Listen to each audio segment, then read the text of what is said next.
കാട്ടാക്കടയിലെ ഗതാഗത കുരുക്ക് പരിഹരിക്കുന്നതുമായി ബന്ധപ്പെട്ട് 9-ാം തീയതി കാട്ടാക്കട ഗ്രാമപഞ്ചായത്ത് ഹാളിൽ ഒരു മീറ്റിംഗ് ചേർന്നിരുന്നു.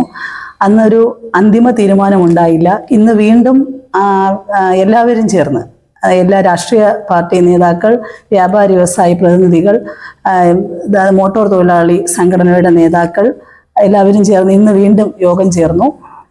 ഇന്ന് കുറേയധികം നിർദ്ദേശങ്ങൾ, അന്ന് തീരുമാനമെടുത്ത കുറേ കാര്യങ്ങൾ ഇന്ന് വീണ്ടും അവതരിപ്പിച്ച് വിശദമായ ചർച്ച ഇന്ന് നടത്തുകയുണ്ടായി.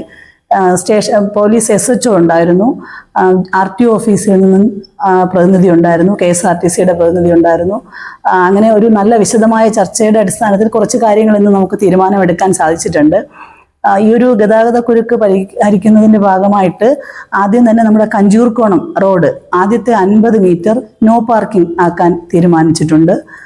പിന്നെ അതുപോലെ തന്നെ ചിന്മയ സ്കൂളിന്റെ വാഹനങ്ങൾ നമ്മുടെ കാട്ടാക്കട ടൗണിലൂടെ പോകുന്നതല്ലാത്ത വാഹനങ്ങൾ മറ്റു സ്ഥലങ്ങളിലേക്ക് തിരിച്ചുവിടാൻ സ്കൂളിന് കത്ത് കൊടുക്കാൻ തീരുമാനിച്ചിട്ടുണ്ട്. അതുപോലെ തന്നെ നമ്മുടെ ടൗണിലേക്ക് കടന്നു വരാത്ത വാഹനങ്ങൾ ബൈ റോഡിലേക്ക് പോകുന്നതിന് വേണ്ടിയിട്ടുള്ള സൈൻ ബോർഡുകൾ സ്ഥാപിക്കുന്നതിന് തീരുമാനമെടുത്തു.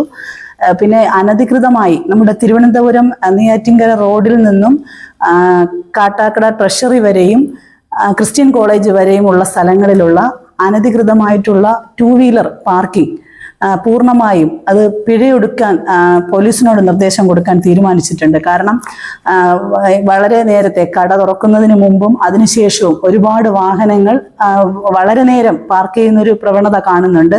അത് വ്യാപാര സുഹൃത്തുക്കൾ തന്നെ അതിനൊരു തീരുമാനം അവർ എടുത്തു തന്നിട്ടുണ്ട്. തീർച്ചയായിട്ടും അത്തരത്തിലുള്ള വാഹനങ്ങളെ അവർ തന്നെ ശ്രദ്ധിച്ചുകൊണ്ട് പോലീസ് സ്റ്റേഷനിലോ അറിയിക്കുന്നതിനുള്ള ഒരു ക്രമീകരണം നടത്തിയിട്ടുണ്ട്. ഇതുമായി ബന്ധപ്പെട്ട ഒരു അനൗൺസ്മെന്റ് നടത്താൻ തീരുമാനിച്ചിട്ടുണ്ട്.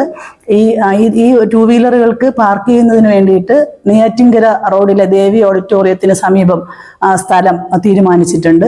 പിന്നെ അതുപോലെ തന്നെ നമ്മുടെ യൂണിയൻ മോട്ടോർ തൊഴിലാളി സംഘടനയുടെ എല്ലാ നേതാക്കളും ഇന്ന് എത്തിയിരുന്നില്ല. ഇപ്പോൾ തീരുമാനിച്ചിട്ടുള്ളത് ഗുഡ്സ് ഓട്ടോകൾ BSNL റോഡിലേക്ക് മാറ്റിയിടാനാണ് തീരുമാനിച്ചിട്ടുള്ളത്. അത് അവരുമായി ഇനി വരാത്തത് കൊണ്ട് അവരുമായിട്ട് ഒരിക്കൽ കൂടെ സംസാരിച്ചതിന് ശേഷം ഗുഡ്സ് ഓട്ടോ BSNL റോഡിലേക്ക് മാറ്റാനും ഇന്ന് തീരുമാനമെടുത്തിട്ടുണ്ട്.